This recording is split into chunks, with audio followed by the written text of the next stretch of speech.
요즘 시장을 보면 이상한 일이 벌어지고 있죠. 기술주 주가는 하늘 높은 줄 모르고 상승하고 있는데 이 정작 리플 XRP 가격은 힘을 못 쓰는 모습입니다. 뉴욕 증시 나스닥 100 지수는 연일 강세인데요. 올해 비트코인 수익률은 나스닥의 절반에도 미치지 못합니다. 언뜻 봤을 때 암호화폐가 역시 한물 같나 이렇게 생각이 들 정도로 둘의 희비가 엇갈리고 있는 상황인데 여기서 중요한 건요.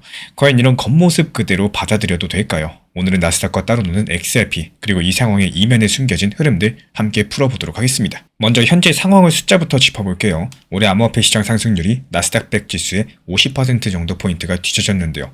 둘 다 오른 거는 맞지만 기술주에 비해서 퍼포먼스가 한참 모자랐다는 뜻입니다.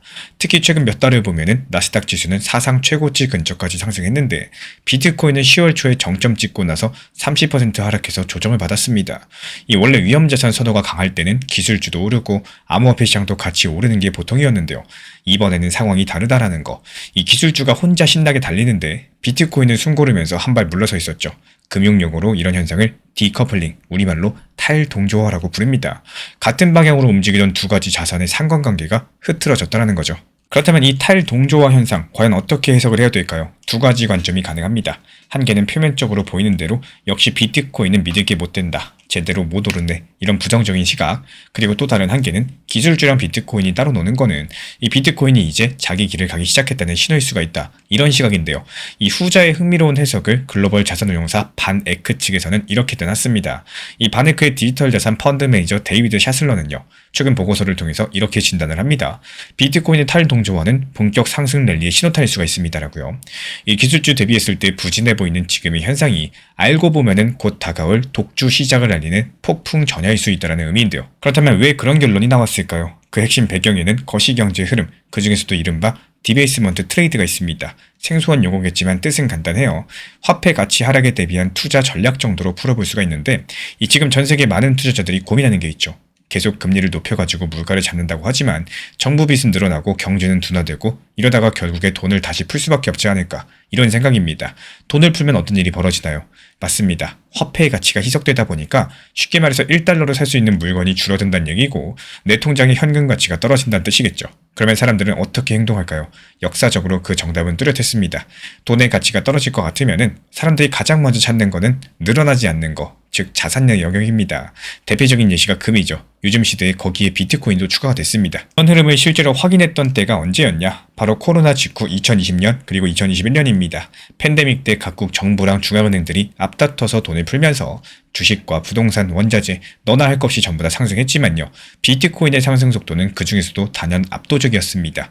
그냥 오른 정도가 아니라 1년 만에 수배가 뛰었죠. 그만큼 시중 유동성이 엄청났고 화폐에 대한 신뢰가 흔들릴 때는 비트코인처럼 공급이 제한된 자산에 돈이 몰린다는 걸 보여준 사례였습니다. 이제 상황을 현재로 돌려볼까요? 2023년부터 올해까지는 미국이 금리를 급하게 올리면서 유동성을 꽉 쥐었죠. 이런 신호 중에 하나가 바로 나스닥과 비트코인의 엇갈린 움직임이라고 샤틀러는 본 건데요. 기술주가 미리 미래를 내다보고 움직입니다. 시장은 연준이 이제 곧 금리 내리겠네 이러면서 기대하면서 기술주를 왕창 사들였어요.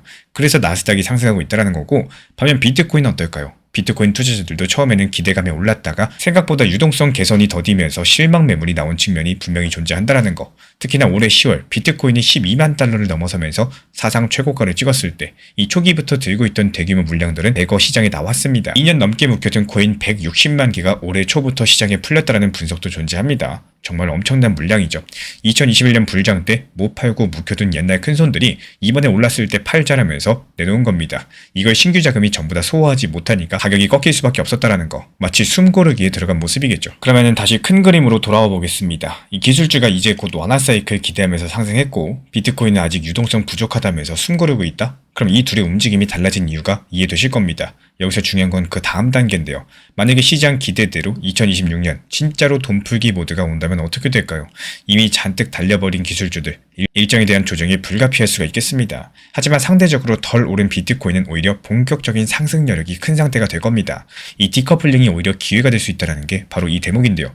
기술주랑 어깨를 나란히 했으면 그냥 같이 비실비실 갔을 텐데 한 발 물러나 있었기 때문에 다시 치고 나갈 공간이 생겼다라는 겁니다. 게다가 앞서 언급드렸던 것처럼 비트코인은 이번 조정 국면에서 이 시장에 대한 체질 개선도 이렇습니다. 오래된 옛날 큰손들 매물들이 ETF든 기관이든 새로운 주체들 손으로 넘어가면서 이 유통 구조 자체가 건전해진 측면이 분명히 존재해요. 실제 데이터상으로도 거래소에서 빠져나간 비트코인이 꾸준하게 늘어나고 있고, 이게 왜 빠져나갈까요? 매도를 하려면 거래소에서 보내서 팔 텐데 반대로 빠져나간다는 거는 매도할 생각이 없는 장기 보유처로 옮겼다는 뜻이겠죠. ETF 같은 신뢰할 만한 수요처로 이동했다는 해석도 가능하겠습니다. 그러니까 나중에 수요가 확 들어오면은 시장에 나올 매물은 줄어든 상태니까 가격 탄력은 더 커질 수밖에 없다는 거. XRP의 강점은 단기 급등이 아니라 시간이 쌓일수록 힘이 붙는 구조라는 점인데요. 그래서 저는 항상 현물 기준으로만 접근하셔라 말씀드려요. 급하게 수익을 노리기보다는 평단 관리하면서 시장의 구조 변화를 같이 가져가는 방식이죠. 이 기준을 정리한 자료가 필요하신 분들께만 공유드리고 있기 때문에 고정 댓글창 참고해 주시면 됩니다. 비트코인이 거시경제랑 맞물린 디지털 금의 자리를 굳혀가고 있다면은 여기서 리플 XRP는 디지털 머니 이동망, 즉 결제랑 금융 인프라 쪽으로 자기 영역을 만들어가고 있다는 거. 예를 들어가지고 몇 가지 사례를 말씀드려볼까요? 리플사가 만든 달러 스테이블 코인 RLUSD를 들어보셨을 겁니다. 1달러의 가치가 고정된 코인인데 이 기존 스테이블 코인들과 다르게 미국 금융당국의 승인을 받은 신뢰성이 높은 준비금을 바탕으로 발행이 됩니다. 이 RLUSD가 어디서 돌아가느냐? 바로 XRP 리플 레저입니다. XRP 네트워크 위에서 전 세계 누구나 수초 만에 달러를 주고받을 수 있도록 만든 거예요. 근데 여기서 놀라운 건요. 이 RLUSD 발행량이 출시 1년이 제한돼서 약 13억 달러, 우리 돈 1조 7천억 규모로 평창을 했습니다. 달러 기반 스테이블코인 중에 규제 승인을 받은 것들만 따지면 3위에 해당하는 규모인데요. 참고로 1위는 서클, 2위는 페이팔의 PYUSD입니다. 이 정도면 기관이나 기업들도 상당히 쓴다는 얘기인데 실제로 마스터카드가 최근에 RLUSD를 활용한 흥미로운 실험을 했어요. 신용카드 결제 대금을 카드사랑 가맹점 은행 간에 정산할 때 이 평소라면 몇 단계의 은행망을 거쳐서 하루 이틀 걸릴 돈의 흐름을 RLUSD로서 바로 전송해서 즉시 정산을 해본 겁니다. 결과는 성공적이었고요. 참여한 은행도 이렇게 하면은 ACH 같은 기존 시스템보다 훨씬 더 빠르고 효율적이다라고 평가를 했습니다. 이런 모든 정산 과정이 리플 레저 위에서 돌아갔어요. 이 보통 사람들 눈에는 잘 안 보이지만 분명히 돈이 흐르는 관저에서는 이런 변화가 시작이 된 거죠. 그리고 또 한 가지는 요즘 토큰화라는 말 많이 들어보셨을 텐데요. 부동산 조각 투자, 국채 토큰 이런 것들이 속속 나오고 있습니다. 이런 영역에서도 리플 레저가 두각을 나타내는 사례가 있는데요. 올해 3분기 리플 레저상의 토큰화된 실물 자산 규모가 약 3억 6천만 달러를 넘어서 역대 최고치를 기록했습니다. 2분기에 새로 도입된 프로젝트들의 효과로서 무려 분기 대비 3배 이상 급증한 건데 내용을 보니까 미국 단기 국채펀드, 그리고 유명 자산운용사 구겐하임의 상업어음 토큰, 그리고 부동산 지분을 쪼개 판매한 토큰 같은 것들이 포함이 되어 있었어요. 이게 중요한 이유가 뭘까요? 기관들이 리플 레저를 신뢰하고 자산을 발행하기 시작했다는 뜻이기 때문입니다. 이 리플 레저의 강점이 뭐냐? 속도가 빠르죠. 수수료 없죠. 기본 기능으로 발행 교환 결제가 전부 다 됩니다. 이 무엇보다 10년 넘게 멈추거나 해킹된 적이 없어가지고 안정적으로 돌아갔기 때문에 우리 자산을 어떻게 체인에 토큰화 해볼까 이렇게 고민하는 전통 금융사들에게는 상당히 매력적인 선택지로 부상을 한 겁니다. 실제로 그런 움직임이 수치로서 드러나고 있는 상황이고요. 그렇다면 여기서 총정리해보겠습니다. 비트코인은 지금 거시경제 판도 변화의 핵심 축으로서 가치 저장 수단의 왕좌를 노리고 있죠. 그리고 리플 XRP는 글로벌 가치 이동 인프라의 한 축으로 자리매김하면서 기존 금융이랑 디지털 자산 세계를 연결하는 교량 역할을 강화하고 있습니다. 이 비트코인이 돈의 가치에 베팅하는 자산이라면은 리플 XRP는 돈의 이동 경로를 바꿔나가는 네트워크라고 할 수가 있겠습니다. 현재 진행 중인 비트코인 나스닥 디커플링 현상, 이 두 축이 각자의 길을 가는 서막으로 보여요.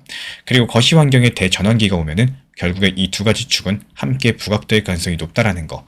돈의 가치가 흔들리면 비트코인이 조명받고 돈의 이동 방식이 바뀌면 XRP가 조명을 받겠죠. 그리고 이제 투자 전략 얘기도 잠깐 해보면 좋겠습니다. 이런 거시 구조를 이해하셨다면 지금의 시장 소강 상태를 어떻게 활용하셔야 될까요? 앞서 말씀드렸던 것처럼 너무 조급해할 필요가 없겠습니다. 기술주가 많이 올랐다고 이제 와서 추격 매수하기엔 한 박자 늦어질 수가 있는 거고, 그렇다고 암호화폐를 포기하기에는 정작 큰 변화는 코앞일지 모르겠습니다. 오히려 지금처럼 관심이 덜할 때 묵묵하게 기본기를 다지는 투자자가 나중에 웃을 수 있다고 생각을 해요. 비트나 XRP 같은 핵심 자산에 대해서 스스로 확신이 있으시다면 지금은 분할로 모아가는 시기이지 결과를 조급히 내고자 하는 시기는 아니라는 겁니다. 물론 시장이 언제 돌변할지 몰라요. 현금 유동성은 어느 정도 손에 쥐고 있어야 되고요. 그리고 또 한 가지, 너무 한쪽에 올인하지 않는 거, 이거는 늘 중요합니다. 혹시나 제가 오늘 드린 분석이 맞아 떨어져가지고 내년에 비트코인 폭등, XRP 급등이 온다라고 해도 이런 과정들은 예상과 다르게 전개될 수가 있습니다. 쉴 새 없이 출렁일 수도 있는 거고 예기치 못한 규제나 사건이 잠깐 흐름을 끊을 수도 있어요. 그러니까 리스크 관리를 염두에 두시면서 내일 당장 큰일 나도 버틸 수 있는 이런 포지션 규모로서만 움직이는 게 좋다라는 말씀 드립니다. 이 결국에 투자라는 거는 확률 게임이겠지만 그 확률을 우리에게 유리하게 만드는 방법은 구조를 이해하는 거라고 생각합니다. 오늘 영상이 그 구조의 일단을 파악하는 데 작은 보탬이 되었으면 좋겠습니다. 이 기술주랑 암호자산이 따로 움직이는 이 기묘한 장세 뒤에서는요, 사실은 돈의 흐름이라는 하나의 줄기가 있었다라는 거, 이것만큼은 기억해 주세요.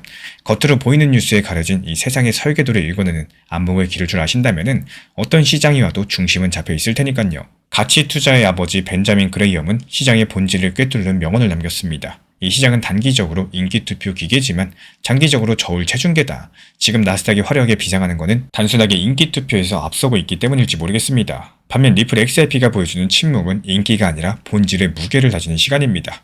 우리는 오늘 RLUSD랑 토큰화라는 이 묵직한 펀더멘탈이 그 무게를 더하고 있음을 확인을 했고요. 가벼운 인기는 바람처럼 사라지지만 이 무거운 가치는 결국에 시세라는 이런 저울의 눈금을 움직이게 만듭니다. 소란스러운 투표장에 마음 뺏기지 마시고요. 조용히 늘어나는 자산의 무게를 믿으십시오. 이 남들이 보지 못하는 가치를 먼저 알아본 우리 구독자분들의 해안이 훗날 가장 묵직한 결실로 돌아오게 될 겁니다. 이 코인 시장은 언제나 열려 있고요. 기회는 반복되는데 조급함만이 불필요한 실수를 만든다는 점입니다. 코인 시장은 이번 달까지만 하는 시장도 아니고 1년 3년 하고 끝나는 것도 아닙니다. 24시간 쉬지 않고 열려있고 그만큼 기회도 계속해서 반복해서 찾아온다라는 거. 이 마린젯은 오늘 당장 매수하지 않았다라고 해서 그 기회를 영영 놓치는 건 아니라는 뜻입니다. 그런데도 시장이 조금만 급등하면은 지금 못 사면 큰일 난다. 이런 생각에 계획 없이 뛰어드는 분들 정말 많이 계세요. 이런 조급함들은 대부분 차트를 보고 판단한 결과가 아니라 남들이 들어가는 걸 보고 생기는 불안감에서 나옵니다. 사실 투자에서 중요한 건 가장 먼저 사는 게 아니라 내가 감당할 수 있는 가격에서 사는 겁니다. 내가 원하는 매수 단가까지 조금은 기다릴 수 있는 여유, 조금은 지켜볼 수 있는 인내심, 이게 쌓여야지 매매가 안정되겠죠. 이 시장은 늘 파동을 만들고요. 급등 뒤에는 조정, 조정 뒤에는 다시 기회가 찾아옵니다. 이런 흐름을 이해하시면은 지금 당장 참여하지 않으셔도 다음 선택지를 차분하게 준비할 수가 있다는 거. 이 결국에 오랜 시간 동안 살아남는 사람은 가장 많이 매수한 사람이 아니라 조급함을 이겨내고 자기 기준을 끝까지 지켜낸 사람이라는 거. 반드시 기억해 주셨으면 좋겠습니다. 실시간 변동 구간은 정말 몇 시간 안에 지나가는 경우가 많아요. 거래수급이 갑자기 움직이거나 거래소 물량이 몰리는 순간들, 뉴스보다 빠르고 차트보다 먼저 반응하기 때문에 이걸 제때 보지 못하면 좋은 자리 놓쳐버리고요. 반대로 위험 신호도 제대로 캐치하지 못해서 손실이 커지기 쉽습니다. 그래서 제가 확인하는 거래수급 변화, 핵심 가격대, 실시간 흐름 중심으로 따로 정리해서 보내드려요. 필요하신 분들께서만 현재 보이는 번호로 문자 신청 주시면 도움이 되실 겁니다.